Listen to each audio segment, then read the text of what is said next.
Hi welcome back to my channel AJ cinema time. வணக்கம்.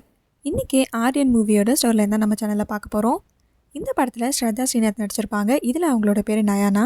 இவங்க ஒரு டிவி சேனலில் பொருளாதிகாரம் அப்படிங்கிற ஒரு 1 hour லைவ் இன்டர்வியூ ஷோவோட ஆங்கர். இவங்க அதில் வர கெஸ்ட் எல்லாருமே செலிப்ரிட்டிஸ் அண்ட் பொலிட்டீஷியன். அவங்கக்கிட்ட நிறைய கான்ட்ரவர்ஷியலான கொஷின்ஸ் இவங்க கேட்பாங்க. ஒரு நாள் இவங்களோட ப்ரோக்ராமுக்கு கெஸ்ட்டாக வர போகிற ஒரு பொலிட்டீஷியன் கடைசி நேரத்தில் வரமாட்டேன்னு அந்த பிளானை கேன்சல் பண்ணியிருப்பாரு. அதனால் வேறு வழி இல்லாமல் ஒரு ஹீரோவை இவங்க இன்டர்வியூ பண்ண வேண்டியதாக இருக்கும். அவரோட பேர் கைலாஷ். அவர் மேலே ஆல்ரெடி நிறைய ஃப்ராட் கேஸ்லாம் இருக்கும். நயானுக்கு இந்த மாதிரி ஒரு ஆளை இன்டர்வியூ பண்ணுறதுக்கு சுத்தமாக விருப்பம் இருக்காது. அந்த சேனலோட டிஆர்பிக்காக அவர் இன்டர்வியூ பண்ண இவங்களும் சம்மதிப்பாங்க. இப்போ அந்த 1 hour லைவ் ப்ரோக்ராமும் ஸ்டார்ட் ஆகுது. நயானாவும் ஹீரோவான கைலாஷை இன்டர்வியூ பண்ண ஸ்டார்ட் பண்ணிட்டாங்க. அவர்கிட்ட கான்ட்ரவர்சியான கொஷின்ஸும் கேட்குறாங்க. இதை லைவாக ஆடியன்ஸும் அந்த செட்டுக்குள்ளேயே உட்காந்து பார்த்துக்கிட்டும் இருக்காங்க.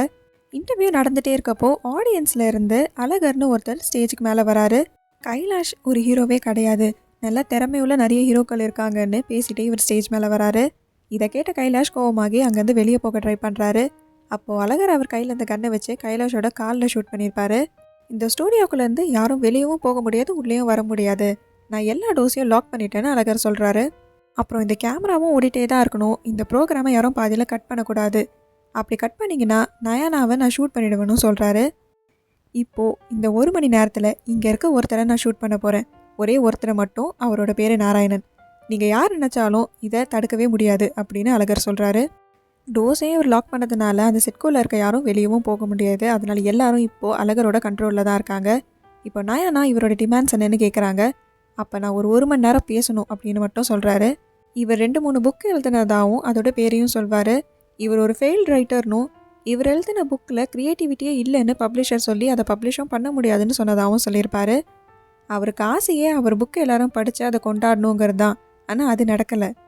அதனால தான் இந்த உலகத்தையே என் மேடையாக்கணும்னு முடிவு பண்ணேன். நீங்கள் எல்லாரும் அதில் வர கேரக்டர்ஸ், உங்களை வச்சு தான் என் மாஸ்டர் பீஸை க்ரியேட் பண்ணிகிட்ருக்கேன். A perfect crime story. இது ஒரு சீரியல் கில்லிங்கோட தொடக்கம். இன்னிலேருந்து தொடங்கி அடுத்த 5 நாளைக்கு சாயந்தரம் ஒரு கேரக்டரை அவர் கொலை பண்ண போகிறதா சொல்கிறாரு. 5 நாள் 5 கொலைகள். அந்த கொலை நடக்கிறதுக்கு 1 மணி நேரத்துக்கு முன்னாடி அந்த கேரக்டரோட பேரை சொல்கிறதாவும் இவர் சொல்லியிருப்பார்.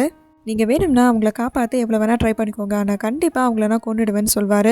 இப்போது அவர் கொல்ல போகிற ஃபர்ஸ்ட் விக்டிமோட பேர் நாராயணன்னு சொல்லியிருப்பார். இதை கேட்ட நயானா, இது எப்போவும் நடக்கிற சீரியல் கில்லிங் கதை மாதிரி தானே இருக்குது, புதுசாக எதுவுமே இல்லையே, உங்கள் பப்ளிஷர் சொன்னது கரெக்டு தான், உங்களுக்கு க்ரியேட்டிவிட்டியே இல்லைன்னு சொல்லுவாங்க. போலீஸ் செட்டுக்குள்ளே இருக்க ஆடியன்ஸில் யாராவது நாராயணனுங்கிற பேரில் இருக்காங்களான்னு சர்ச் பண்ணிகிட்ருப்பாங்க. அப்படி யாருமே இருக்க மாட்டாங்க, ஒரே ஒருத்தரை தவிர. அவரோட பேர் அழகர். அழகர்ங்கிறது அவரோட பெண் நேம் தான். அவரோட நிஜமான பேர் நாராயணன். இதை தெரிஞ்சுக்கிட்ட நயானா அழகர்கிட்ட, நீங்கள் 5 பேரை கொல்ல போகிறதா சொன்னீங்க, ஆனால் இப்போ நீங்களே உங்களை ஷூட் பண்ணி செத்துட்டிங்கன்னா அந்த 5 பேரை எப்படி கொல்ல போகிறீங்கன்னு கேட்குறாங்க. அதுக்கு அவர், நீங்கள் தான் இந்த கதையோட ஹீரோயின், நான் தான் இந்த கதையோட வில்லன். ஹீரோயினும் இதில் என்ட்ரியே கொடுக்கல. This is the beginning of the perfect crime ஸ்டோரின்னு சொல்கிறாரு. மர்டர் நம்பர் 1 நாராயணன்னு சொல்லிட்டு அவரையே அவர் ஷூட் பண்ணி அங்கேயே இறந்துடுறாரு. இந்த படத்தோட கதையே இப்போ தான் ஸ்டார்ட் ஆகுது. இந்த கேஸை இன்வெஸ்டிகேட் பண்ணிட்டு இருந்த போலீஸ் ஆஃபீஸர் வேற ஒரு கேஸ்க்காக போயிருப்பாரு. அதனால் இப்போ இந்த கேஸ்க்கு விஷ்ணு விஷால் வராரு. இவரோட பேர் இதில் நம்பி. இவருக்கு கல்யாணம் ஆகி 6 வருஷம் ஆயிருக்கும். ஆனால் இப்போது இவருக்கு டிவோர்ஸ் ஆக போகுது.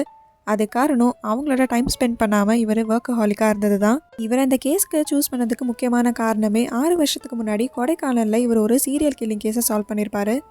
இப்போது இந்த கேஸை நம்பி எடுத்து இன்வெஸ்டிகேட் பண்ண ஸ்டார்ட் பண்ணுறாரு. விக்டிம்ஸ் யாராக இருப்பாங்கன்னு தேடிட்டே இருக்காரு.